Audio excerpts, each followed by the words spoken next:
I'm Gislina Patterson, an actor and theater artist, as well as sometimes a performance artist. And I also like to think of myself as an activist. I've spent a lot of time worrying about what I look like. I like the way I look, and I like the way I look in makeup a lot. And I also like the way I look without makeup a lot. I'm a barista at a bakery, and everyone's just cheerful usually. It's really nice, and I really like just talking to people, and I love getting to know the people who come in every day and learning everybody's names. I have parents who are very involved in theater, and so I was always around it when I was younger. My dad is a theater artist. He's an actor and a director. And my mom, she's an artist and a disability activist.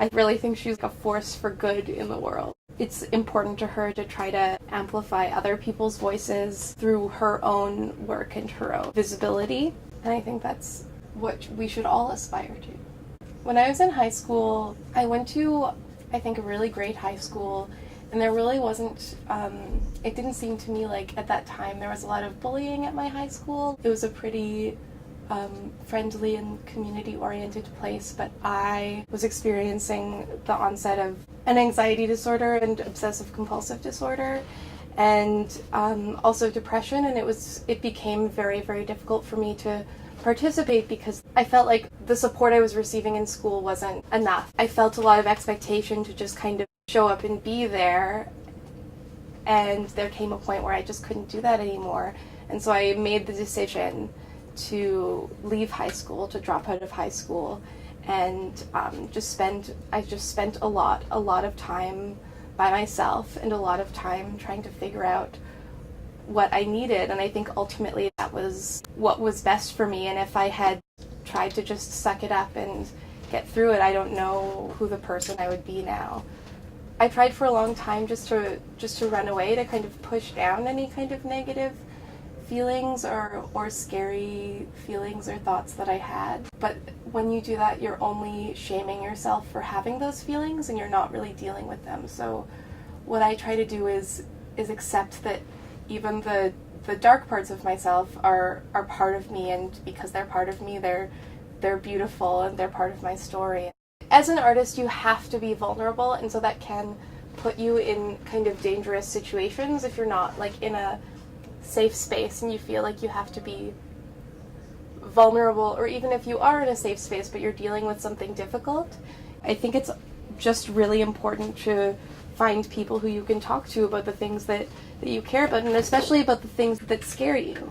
I think I've definitely had a lot of moments where I felt like I wanted to give up, but acting is like my favorite thing, and it's really important to me, and like I also know that I'm good at it.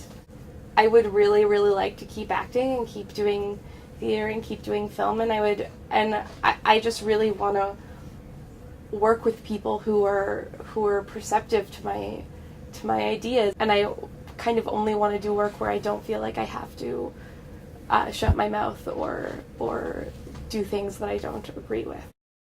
And for a long time it felt like that would probably be impossible, but I'm starting to feel like it might be possible.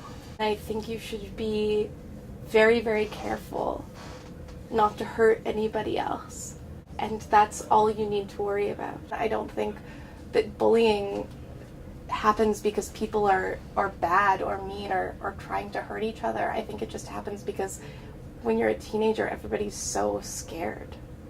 You don't need to worry about what you look like, or whether or not there's something wrong with you, or whether or not people like you, or you have a boyfriend or a girlfriend or a partner.